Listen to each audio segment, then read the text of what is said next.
नमस्कार।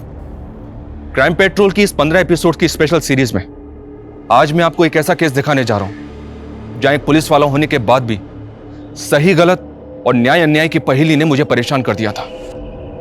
यह एक ऐसा केस था मानो मैं अंधेरे में एक अधूरी कहानी के सिरे तलाश रहा हूं।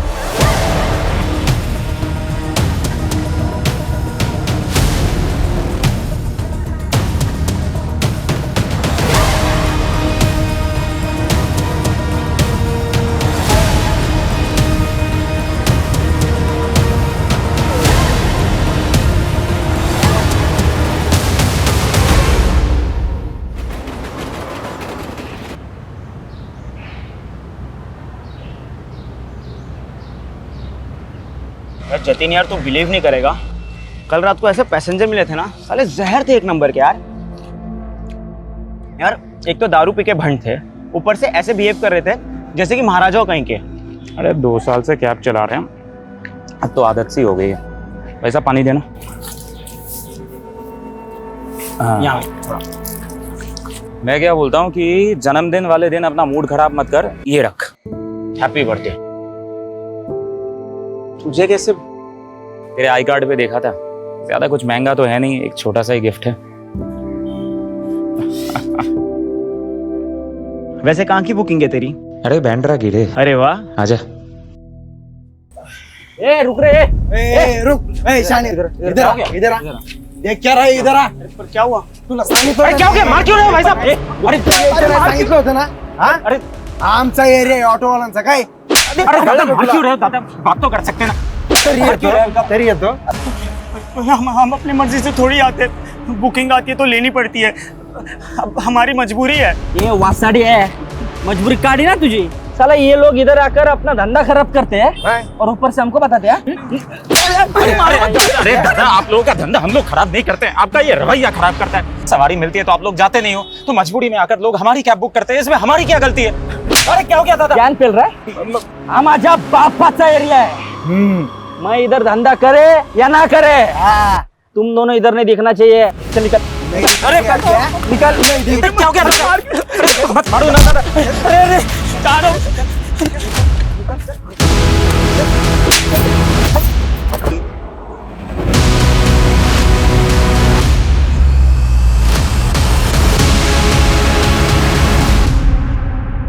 Congratulations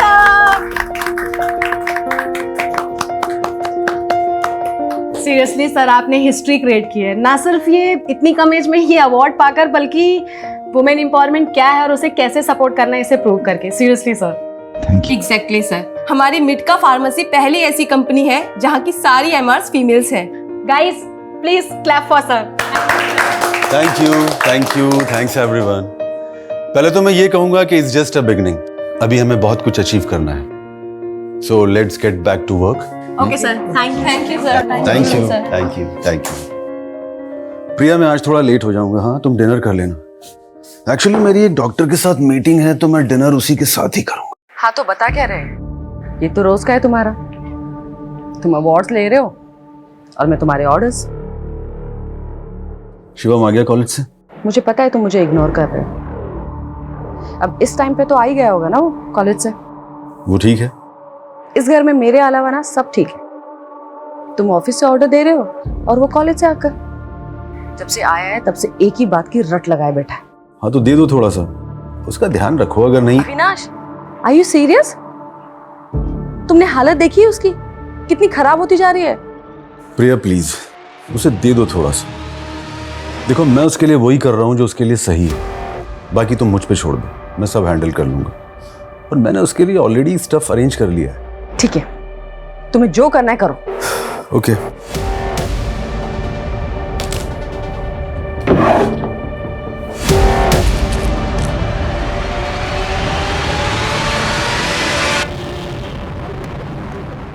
thank you sir.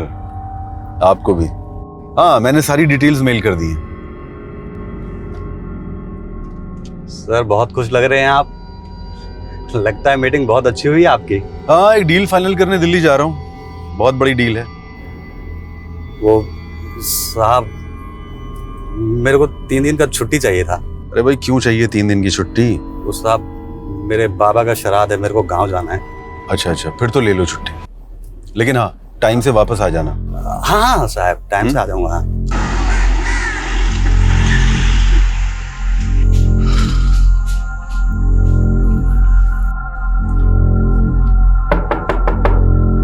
Shivam,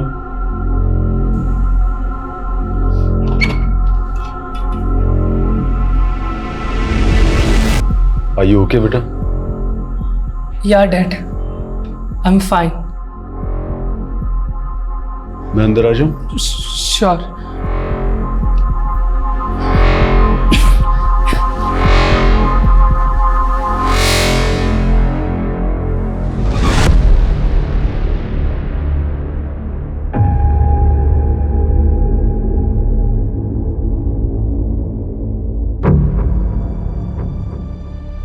Shivam, मैं कुछ दिनों के लिए शहर से बाहर जा रहा हूं। तुम्हें किसी भी चीज की जरूरत हो तो मुझे कॉल कर लेना, ओके?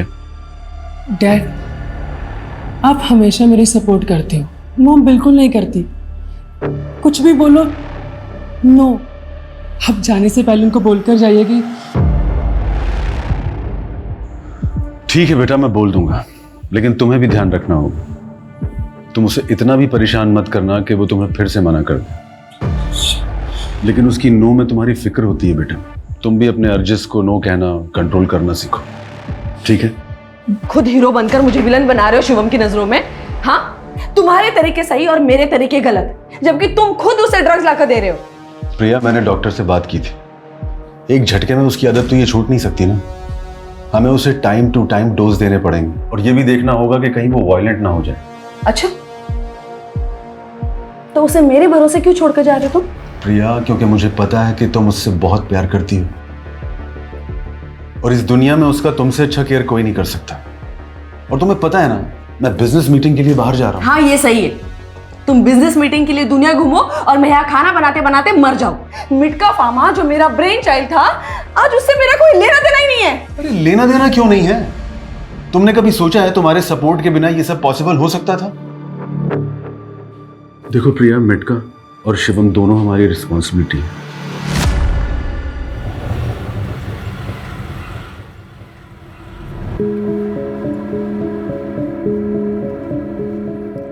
क्या बात है भाई, इतना ध्यान से क्यों देख रहे हो? सर एक्चुअली आपको देख के किसी की याद आ गई।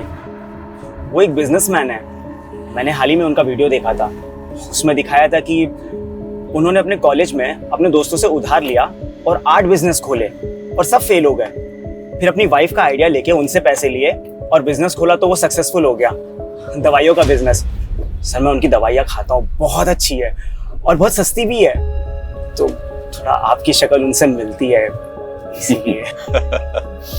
शक्ल इसलिए मिल रही है क्योंकि मैं वही हूँ। और तुमने सही कहा, वाइफ का आइडिया और इन्वेस्टमेंट दोनों से ही बिजनेस सक्सेसफुल हुआ है। Wow, I'm your big fan, sir. I'm also impressed, bro. Because first time I'm meeting an English speaking cabbie. Thank you, sir. और सर आज दिन भी कितना अच्छा है, मैं आपसे मिला। और सर मेरी वाइफ को ना 2 बेटी के बाद अभी बेटा हुआ है। पर यहाँ भूल ही क्या था सर, ये लीजिए ना प्रसाद। सर एक्चुअली मैंने मन्नत मांगी थी, बेटा होगा तो फिर मैं प्रसाद चढ़ाऊंगा। Congratulations. बट मुझे बड़ा अजीब लग रहा है, तुम इतने एजुकेटेड होकर भी इन सब चीजों में फंसे हुए। गलती मेरी नहीं है सर, इस दुनिया की है। इंसान चांद तक पहुंच गया लेकिन अभी भी विमेन की रिस्पेक्ट नहीं करता है।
गर्म कर देते हैं।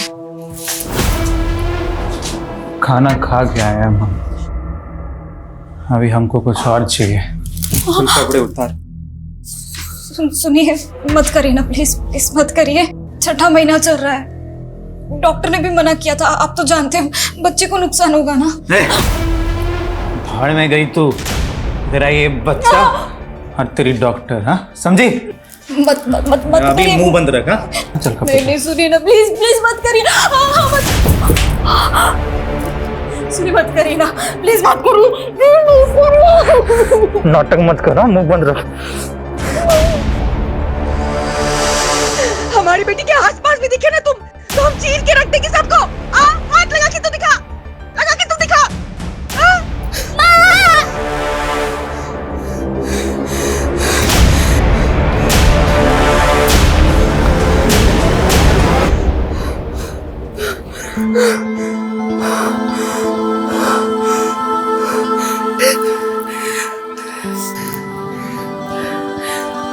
हिम्मत नहीं है ना तो हिम्मत पैदा करनी पड़ती है। ये दुनिया है ना, औरत को कमजोर समझती है, इसलिए ये रूप दिखाना पड़ता है। माँ, आप हमारी किसी को भी मार दोगे? देख बेटा, इतना समझ ले, हमारे होते हुए तुम दोनों को कोई कुछ नहीं कर सकता, चाहे इसके लिए हमें कुछ भी करना पड़े।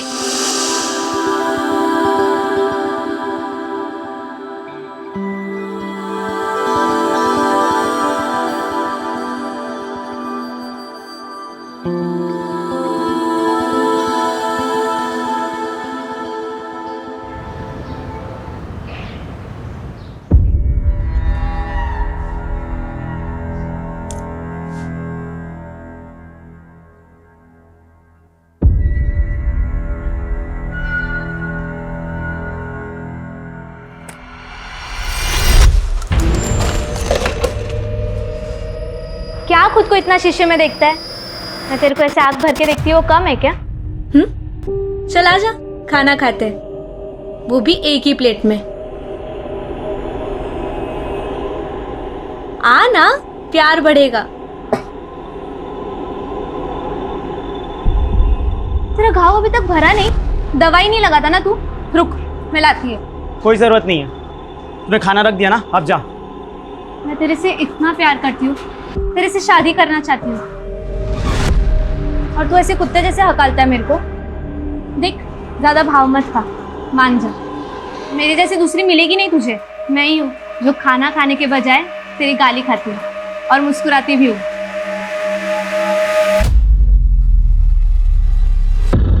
The number you are trying to call is currently not reachable.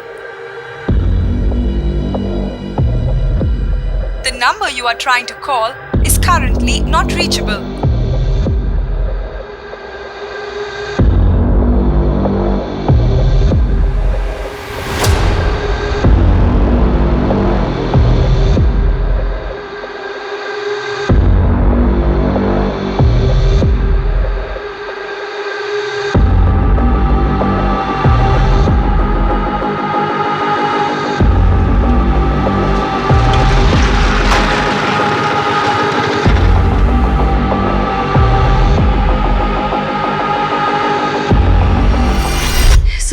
Sir, मेरे हस्बैंड अविनाश त्रिपाठी सर, वो 2 दिन से मिसिंग है। उनका फोन भी स्विच ऑफ आ रहा है। 2 दिन से मिसिंग है मतलब? सर, दिल्ली में उनकी मीटिंग थी जिसके लिए 2 दिन पहले ही वो घर से बाहर निकले थे। फ्लाइट थी उनकी दिल्ली की, लेकिन मैंने जब एयरलाइन में फोन किया तो पता चला कि उन्होंने फ्लाइट बोर्ड ही नहीं की। सर, आपको पता था कि आपके पति 2 दिन से मिसिंग है और आप आ जा रहे हैं पुलिस स्टेशन? हाँ सर, वो अक्सर बिजनेस ट्रिप के लिए जाते रहते हैं सर। वैसे भी हमारी फ्रीक्वेंटली इतनी बात नहीं होती है, और मुझे लगा कि वो बिजी होंगे इसलिए मैंने इतना नहीं सोचा। लेकिन कल और आज दोनों दिन मेरी उनसे बात ही नहीं हो पाई, उनका फोन स्विच ऑफ आ रहा है। आपने अभी बताया कि आपकी फ्रीक्वेंटली बात नहीं होती थी, तो ये भी तो हो सकता है कि वो अपनी मर्जी से कहीं गए हो, किसी ऐसी जगह जहां वो आपको बताकर नहीं जा सकते। ऐसा नहीं है सर, वो मुझे बताते हैं सर, और मेरे सामने ही उन्होंने एयरपोर्ट के लिए कैब बुक की थी, मेरे सामने ही वो घर से बाहर निकले थे सर। ओके, रिलैक्स, हम कुछ करते हैं। सर, अविनाश सर ने जाने माने कार्डियोलॉजिस्ट डॉक्टर चोपड़ा के साथ में एक डील क्रैक की थी, और इसी सिलसिले में उन्होंने उन्हें दिल्ली भी बुलाया था। तो फिर अविनाश ने फ्लाइट ली क्यों नहीं? उससे भी ज्यादा इंपॉर्टेंट कुछ और चल रहा था क्या? सर इस डील से बढ़कर सर के लिए कुछ इम्पोर्टेंट नहीं हो सकता। सर 2 साल से इस डील के लिए मेहनत कर रहे हैं। सर मुझे तो लगता है सर किसी मुसीबत में है। मिटका फार्मेसी ने बहुत जल्दी ग्रो किया है, तो पॉसिबल है कोई डिस्प्यूट या राइवलरीज? सर इस इंडस्ट्री में कट थ्रोट कंपटीशन तो चलता ही रहता है और कोविड के बाद तो और भी बढ़ गया है। पर सर उनकी किसी से दुश्मनी हो ऐसा हमें कभी भी अंदाजा नहीं हुआ और सर ने भी कभी ऐसा कुछ हमें बताया नहीं।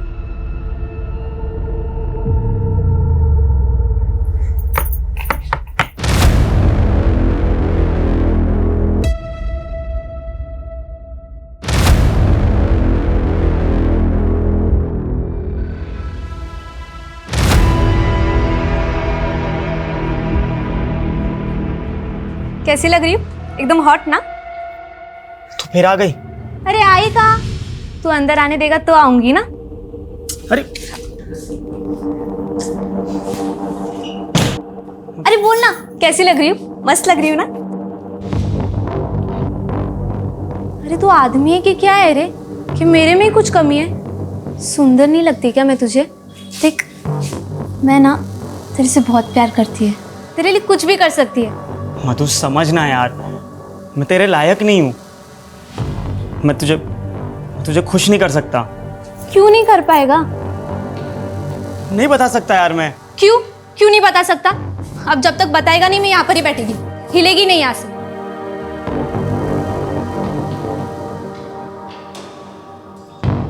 ठीक है बताता हूँ मैं।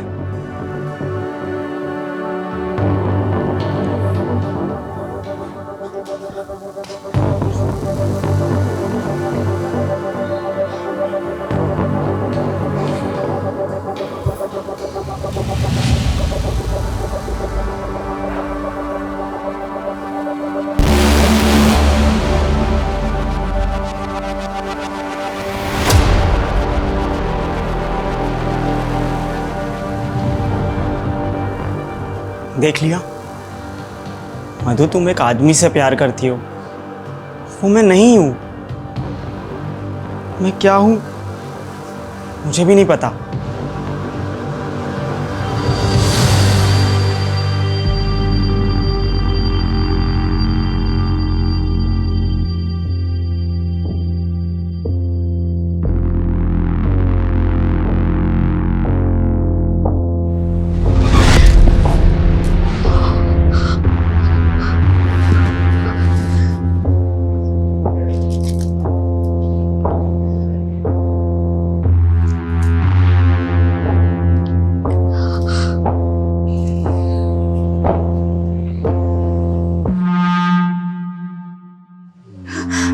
पापा पापा हम बोल रहे हैं। पापा हम आपके हाथ जोड़ते, आपके पैर पड़ते, प्लीज प्लीज हमें यहाँ से लेकर जाइए। पापा ये आदमी हमें मार डालेगा। बार बार काहे फोन करती हो तुम?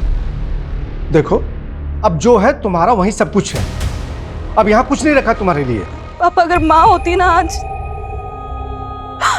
तो हमारे साथ ऐसा नहीं होता ना, वो कभी होने देती। वो होती तो ना, अब नहीं है ना।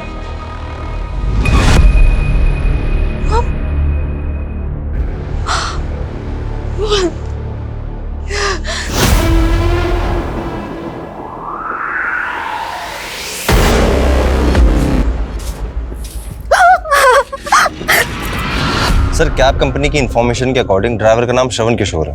वो 26 साल का है, इंदौर का रहने वाला है। सर कंपनी ने बताया कि उस दिन उसने पैसेंजर लेने के फौरन बाद ड्राइव को कैंसिल कर दिया था, तब से वो जॉब पे नहीं आया और उसका फोन भी नहीं लग रहा। सर हमने भी ट्राई किया था, फोन नॉट रीचेबल बता रहा है। श्रवण ने पैसेंजर बिठाने के बाद ड्राइव कैंसिल क्यों की? और डिसेंट से देखने वाले अविनाश का एक कैब ड्राइवर से क्या लेने देना हो सकता है?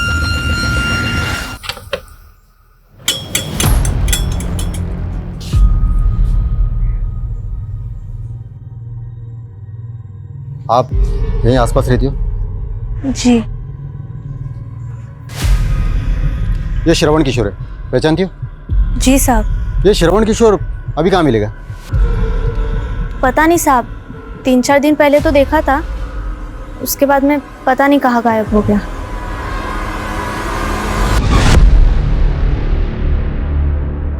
मधु, अगर तूने सचमुच मुझसे प्यार किया है तो प्लीज़ मेरी जो असलियत मैंने तुझे बताई ना, वो किसी को मत बताना।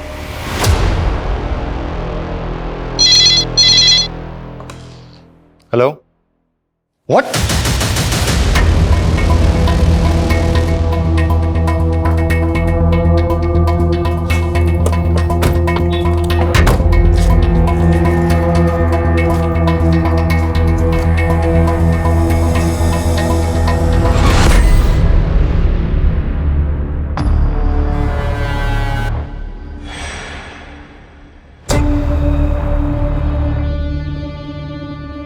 जिसने भी ये मर्डर किया बहुत नफरत करता होगा शायद इस आदमी से। बॉडी के 5 टुकड़े, हाथ पैर और धड़ मिल गया, लेकिन सर गायब है। सर एक मिनट। हेलो, क्या? ठीक है, ध्यान रखो, हम पहुंचते हैं। सर, बॉडी का सर भी बरामद हो गया।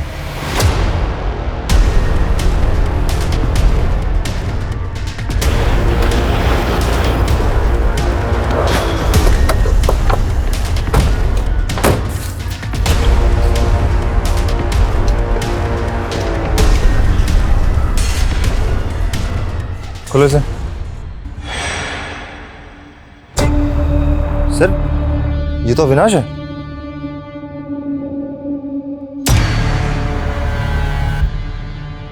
अविनाश के केस में सबसे अलग और अजीब बात है कि कैब ड्राइवर श्रवण का पैसेंजर लेकर ड्राइव कैंसिल करना और उसके बाद उसका और उसके फोन दोनों का लापता हो जाना।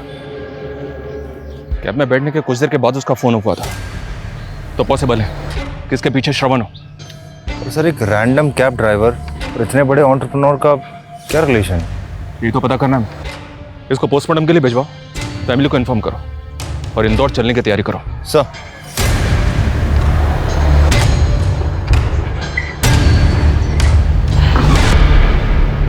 ये नहीं हो सकता।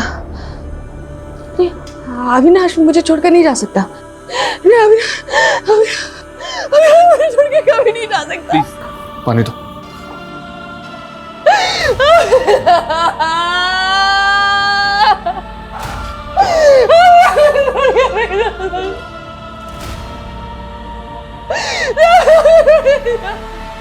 Mom mom mom, I need some money, please please मुझे दे दीजिए mom, please mom, mom I need, mom please दे दीजिए mom, mom I need some money mom, mom please mom.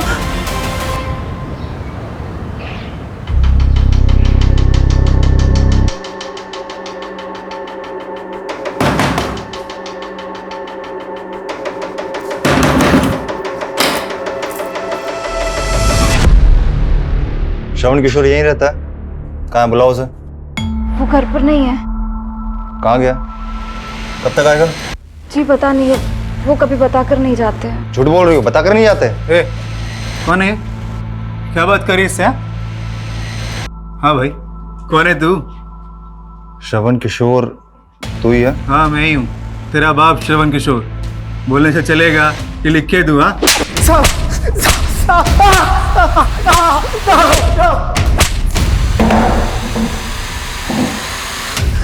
साहब माफ कर दो साहब, हम कुछ नहीं किए साहब। आप ही बताओ ना साहब, ऐसे में हम कैसे पहचानते कि ये कौन है? हमको लगा कि मेरी बीवी का कोई। चुप, बिल्कुल चुप। अब अगर तू ही श्रवण किशोर है ना, तो बता, मैं मुंबई से इंदौर कब आया तू? तेरा फोन क्यों बंद है? और वो गाड़ी कहाँ है जो कैब कंपनी के लिए चलाता है तू? मुंबई गाड़ी कैब कंपनी? क्या बात कर रहे हो साहब? हम जिंदगी में मुंबई नहीं गए हैं साहब, ना ही हमको गाड़ी चलाने आता है। यहाँ तक कि 2 साल से तो हम इंदौर से बाहर तक नहीं गए सर। पर तेरे आईडी पे पिछले 2 साल से एक आदमी मुंबई में कैब चला रहा है। कैसे? हमको कैसे पता साहब, कैसे? इसको जानता है तू? नहीं साहब। सर, जेल में इसका अच्छा खासा आना जाना है। एंग्री यंग मैन बन के घूमता है, लड़ाई झगड़ा मारपीट रोज का काम है सर। नहीं सर। खूंखार है तू? हाँ, पर तुझसे भी खूंखार वो है। बॉडी के 6 टुकड़े किए उसने। मर्डर में प्राइम सस्पेक्ट है जिसमें तुझे उठाया है। अविनाश के गायब होने से लेकर अभी तक फरार है वो। अब अगर तूने सच नहीं बोला ना, तो मुंबई तो छोड़, ब्रह्मांड की सैर करवा दूंगा तुझे। साहब कसम खा के कह रहे सर, हमको नहीं पता साहब वो कौन है। हमको कोई फंसा रहा है साहब, हमको कोई फंसा रहा है। हम इतने सालों से इंदौर से बाहर तक नहीं गए साहब। मतलब तू सैर करके ही मानेगा? कदम सर, करवाओ इसको सर। Yes sir. कोई फंसा रहा है?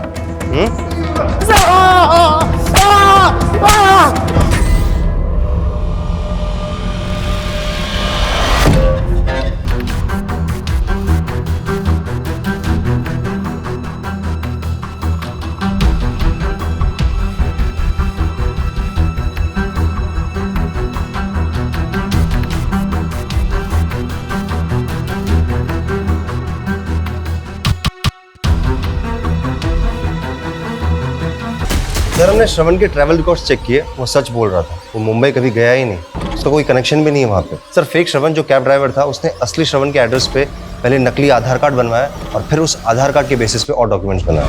मतलब ये नकली श्रवण जो भी है, इसने बहुत सोच समझ के प्लानिंग की है।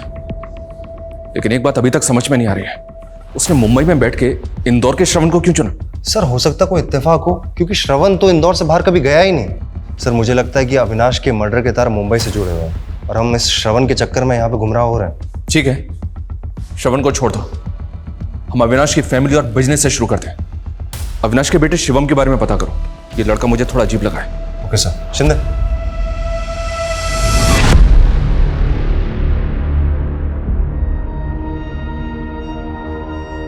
अविनाश, मैंने वो सारे पॉइंट्स अंडरलाइन कर दिए हैं जो तुम्हें क्लाइंट के सामने हाईलाइट करने हैं, जो हमारे प्रोजेक्ट का यूएसपी है। ठीक है? Okay boss. और ये क्या, तुमने फिर से पुरानी शर्ट पहन ली? मैंने ना इस मीटिंग के लिए नई शर्ट। देखो बॉस, इसमें तुम्हारी नहीं चलेगी, क्योंकि ये शर्ट मेरे लिए बहुत लकी है। तुमने अपनी फर्स्ट सैलरी से ये शर्ट गिफ्ट की थी मुझे। जब मैं तुम्हारे पापा से मिलने गया था तब भी मैंने ये शर्ट पहनी थी और उन्होंने पहली बार में ही हाँ कह दी थी। और जब शिवम इस दुनिया में आया था तब भी मैंने ये शर्ट पहनी थी। मुझे तो लग रहा है ये क्लाइंट हमारा पहली बार में ही हाँ करने वाला है।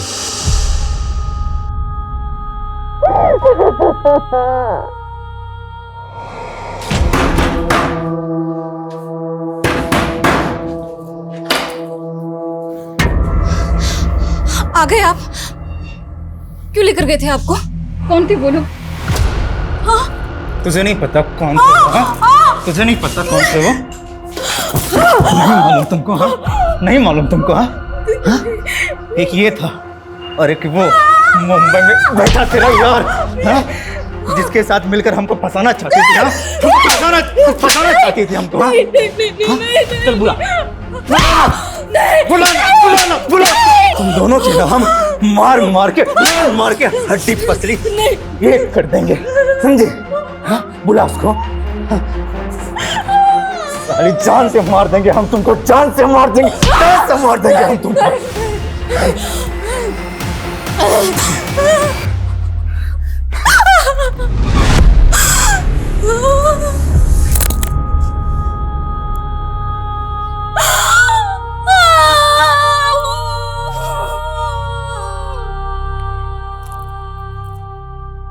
सर शिवम के बारे में पता चला है कि वो ड्रग एडिक्ट है। सर 3 महीने पहले शिवम और उसका दोस्त एक पार्टी में ड्रग्स बेचने के इल्जाम में गिरफ्तार हुए थे और सारी कार्रवाई शिवम के दोस्त के खिलाफ हुई। शिवम साफ बचकर निकल गया।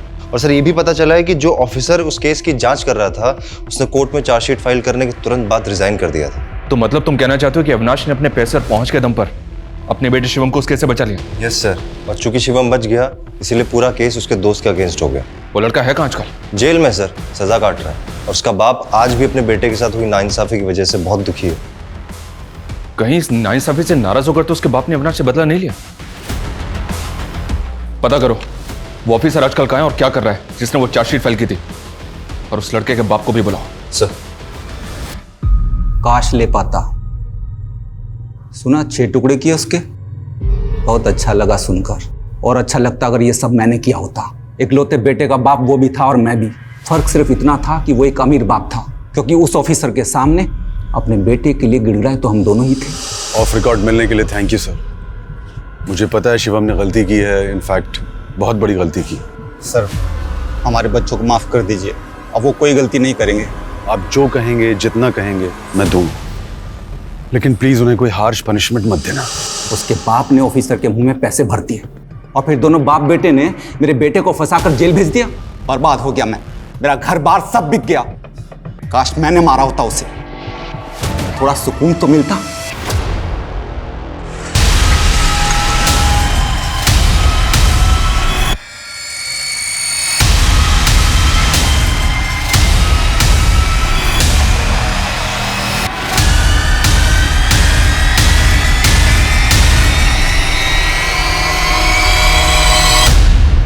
पॉसिबल है कि श्रवण के मर्डर में इसका हाथ हो, पर तब भी यह समझ में नहीं आ रहा कि इंदौर का श्रवण, जो कभी मुंबई आया तक नहीं, उसको फ्रेम करने का क्या मतलब है? और वो कैब ड्राइवर, वो कौन है और कहां है? Hello, what? कैसे? क्या हुआ सर? श्रवण किशोर का मर्डर हो गया है। कदम, ये सिर्फ इत्तेफाक नहीं हो सकता कि एक आदमी कैब में बैठता है, कैब ड्राइवर पैसेंजर लेकर बुकिंग कैंसिल करता है और कुछ दिन के बाद उस आदमी का ब्रूटली मर्डर हो जाता है। कैब ड्राइवर मिसिंग है, जिसकी आईडी पे पिछले 2 साल से शरीफों की तरह काम कर रहा था। हम जब उससे इंक्वायरी करते हैं तो उसका भी चाकू मार के मर्डर कर दिया जाता है। हो ना हो, अविनाश, उस कैब ड्राइवर और इंदौर के श्रवण के बीच कुछ ना कुछ कनेक्शन तो जरूर है, पर क्या?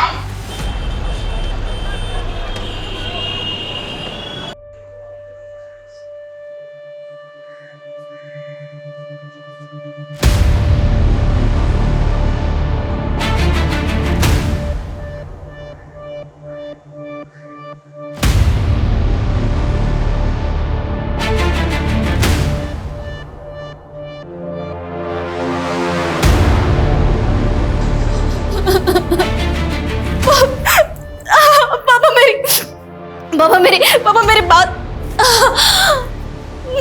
पापा बात को समझने की कोशिश कीजिए ना। पापा, हमें नहीं जाना है वापस इंदौर। हमने पापा वहाँ अकेले नहीं रह सकते। पापा, हमारी हालत तो देखिए। तुम कोई पहली औरत नहीं हो जो विधवा हो गई हो और पेट से हो। हम बता दे रहे हैं, हमको अपनी छाती पर कोई बोझ नहीं चाहिए। पापा, हम इस हालत में। तुम जाओ अंदर, हम बाद में बात करेंगे।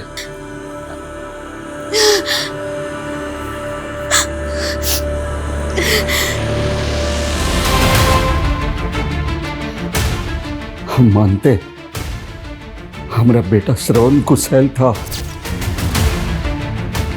लेकिन इतने सालों में तो कुछ ना हुआ। हमें के कुछ समझ में नहीं आ रहा कि अचानक श्रवण के साथ ये क्या हुआ। झूठी तसल्ली ना दे, अपनी बेटी से पूछ क्या हुआ। दिलीप यार, तूने अपना बेटा खोया है तो उसने भी अपना पति खोया है। हमारी बेटी तेरी बहू है, उसकी पेट में तेरे खानदान का वारिस है। भाड़ में जाए बहू और भाड़ में जाए वारिस। हम तो ये सोच के पछता रहे कि ऐसी मनुष्य लड़की को अपनी बहू बनाया ही क्यों, जो हमारे बेटे को खा गई।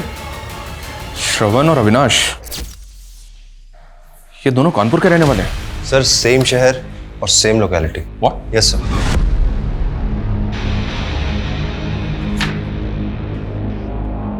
कहीं ऐसा तो नहीं कि श्रवण और अविनाश डबल मर्डर केस के तहत कानपुर से जुड़े हैं और हमारे सवालों के जवाब इसी लोकेलिटी में छिपे? कदम, कानपुर चलने की तैयारी करो। सर।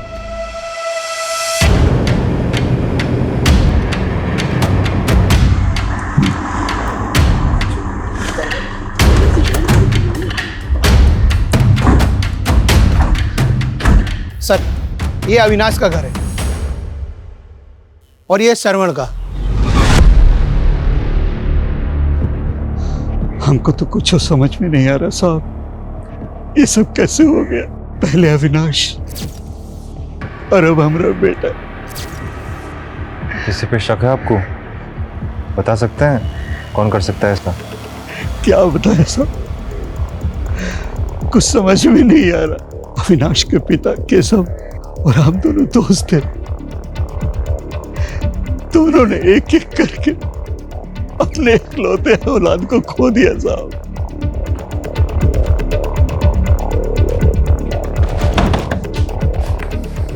ये आपके पड़ोस में? मीरा,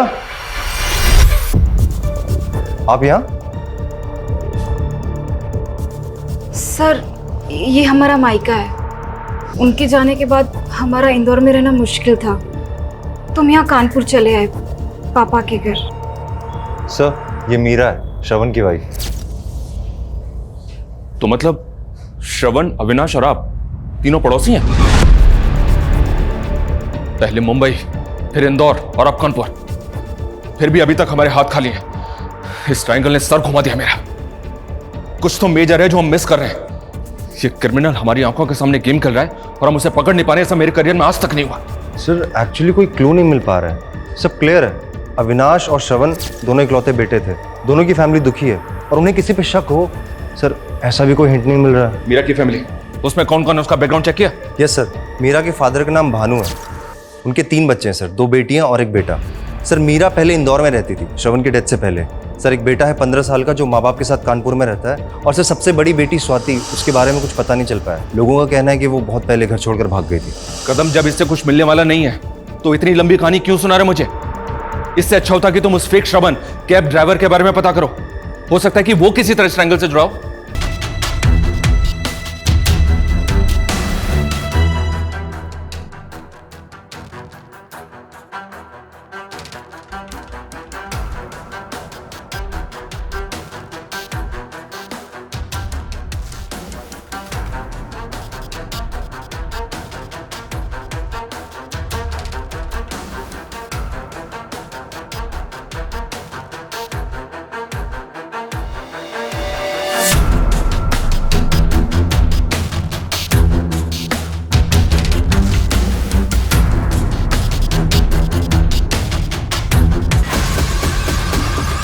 स्वाति दी,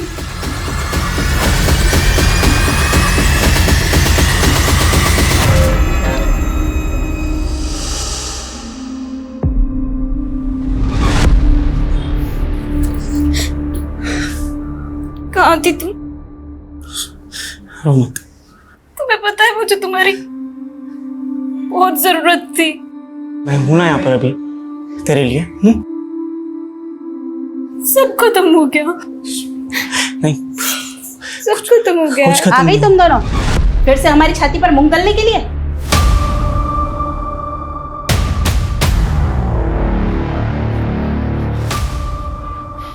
तू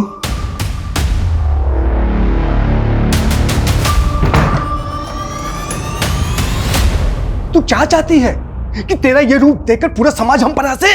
आपको बस अपनी और इस समाज की पड़ी रहती है। हम और मीरा क्या चाहते हैं, किस हाल में, कभी सोचा है आपने? मेरी इस रूप का भी कारण ना आप ही हो, आपकी वजह से हुआ ही है। खैर, हम यहाँ पर कोई बहस करने नहीं आए, हम अपनी बहन के लिए आए। अच्छा, तो अपनी बहन को लो और निकलो यहाँ से।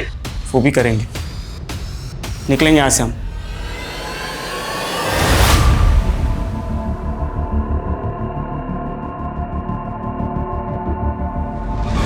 समझ नहीं आ रहा है हम क्या मिस कर रहे हैं, कहां चूक हो रही है हमसे। इन तीनों फैमिलीज में आपस में कभी कोई कॉन्फ्लिक्ट रहा है, कोई दुश्मनी या कोई झगड़ा जिसके बारे में अभी तक हमें पता ना हो? सर अविनाश और श्रवण की फैमिली की ऐसी कोई हिस्ट्री नहीं है और क्रिमिनल हिस्ट्री एक्चुअली भानु की भी नहीं है। क्रिमिनल हिस्ट्री भानु की भी नहीं है मतलब 15 साल पहले भानु की पहली बीवी ने पंखे से लटक कर सुसाइड कर ली थी, लेकिन उसकी बेटी का कहना था कि उसकी माँ का मर्डर हुआ है। बेटी मतलब मीरा? मीरा का कहना था कि सुसाइड है। नहीं सर, मीरा नहीं, उससे बड़ी वाली स्वाति। इन्वेस्टिगेट कर रहे थे, लेकिन जब 10 दिनों के बाद उसकी माँ का सुसाइड लेटर सामने आया तो हमें केस बंद करना पड़ा। मैं अपनी जान अपनी मर्जी से ले रही हूँ, मेरी मौत के लिए मेरे अलावा कोई जिम्मेदार नहीं है। इतना फॉर्मल सुसाइड नोट मैंने अपनी जिंदगी में पहली बार देखा है।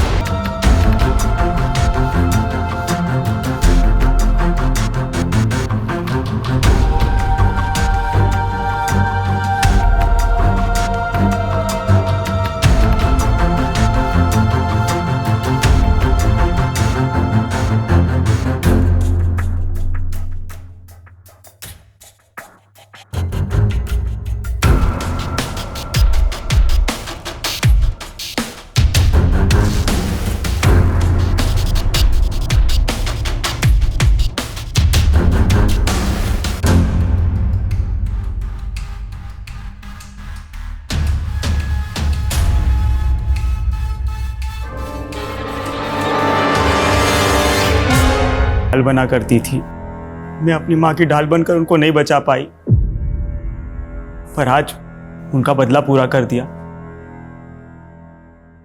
आज वो बहुत खुश होगी। भानु, तू झेलता कैसे है इस औरत को? तू तो बेटी पैदा करके चौधराइन जैसे ऐसे घूमती है जैसे बेटा जन्म दिया। और हेकड़ी तो देखो, तीसरा बच्चा पैदा करने के लिए भी मना करती है। अरे भाई, एक लड़का हो जाए, बेचारे को वारिस मिल जाए, कोई बुढ़ापे में हाथ पकड़ के चलने वाला हो, सहारा देने वाला हो। पर उसे पीछा छुड़ाऊं कैसे? वो मेरा पीछा नहीं छोड़ने वाली। अगर छुप छुपा के शादी कर भी ली, उसे पता चल जाएगा, मुझे और उसको, हम दोनों को मार डालेगी। अरे तो रास्ते से हटा देना। हमारे पास ऐसे ऐसे तरीके हैं कि सांप भी मर जाएगा और लाठी भी नहीं टूटेगी। बिल्कुल ठीक कह रहा है दिलीप, निपटाओ से। और बिल्कुल ऐसा लगना चाहिए कि खुदकुशी की है। पर हमारे अकेले बस की नहीं है। अरे तू चिंता क्यों करता है, हम हैं तेरे साथ में।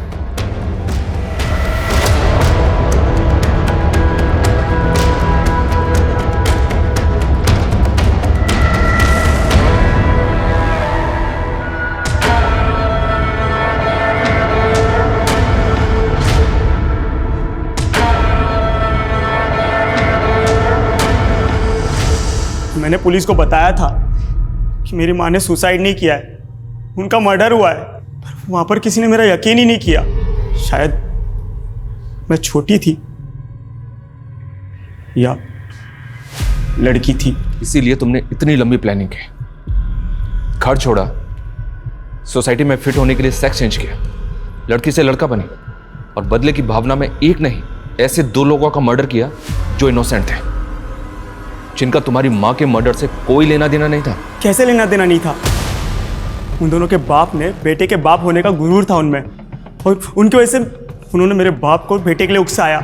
इसलिए मैंने सोचा कि उनके एकलौते बेटे, उनके वारिस को मैं खत्म कर दूंगी। ये तुम्हारा सोचना है, पर सच यही है, अविनाश और श्रवण की कोई गलती नहीं थी।